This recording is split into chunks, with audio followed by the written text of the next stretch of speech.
अगर आप भी चाहते हैं सहनी फिल्म प्रेजेंस के ऑडियो वीडियो सबसे पहले सुनने के लिए तो सब्सक्राइब करें और बेल आइकन घंटी को दबाएं।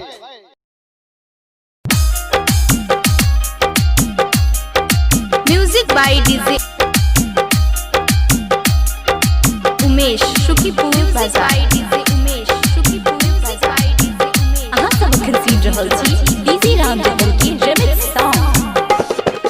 हमर छले हमरे पमरई छले गे, हमर छले हमरे पमरई छले गे, अब हमरा छोरी के दोसर शादी करे छे।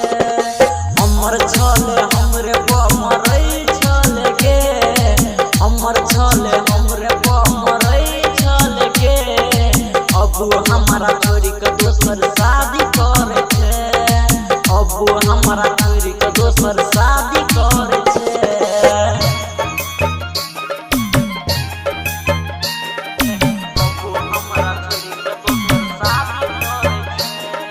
Music by DJ Umesh Shukipur बाजार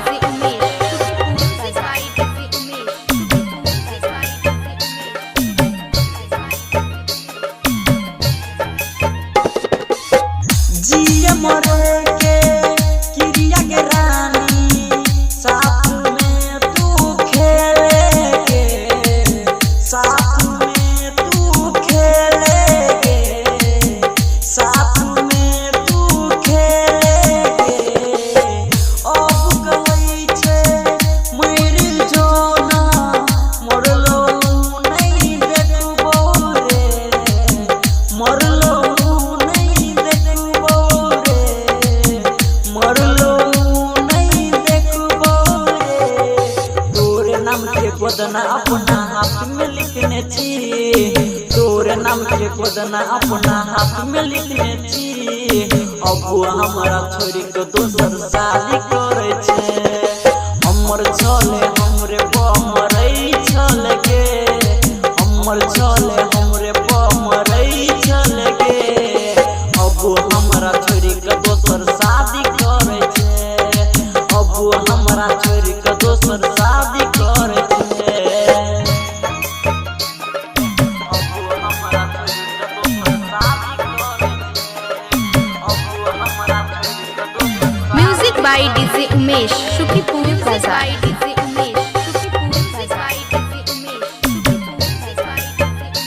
अहाँ सब खरीद रहल छी डीजे रामजगन की रिमिक्स सॉन्ग।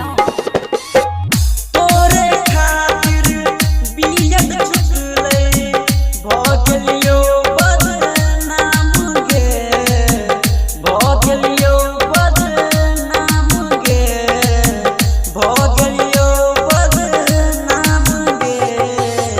प्यार छलो में सरसत किया करे छे शादी गे, किया करे छे शादी गे, किया करे छे शादी गे। डीजे राम जतन राधे श्याम कहोगे, डीजे कुलदीप राधे श्याम कहोगे, अब हमरा छोरी के दोसर शादी करे छे। हमर छले हमरे पमरई छले गे, हमर छले हमरे पमरई छले गे, अब हमरा छोरी के दोसर शादी करे छे, अब हमरा छोरी के दोसर शादी करे छे, अब हमरा छोरी के दोसर शादी करे छे, अब हमरा छोरी के दोसर शादी करे।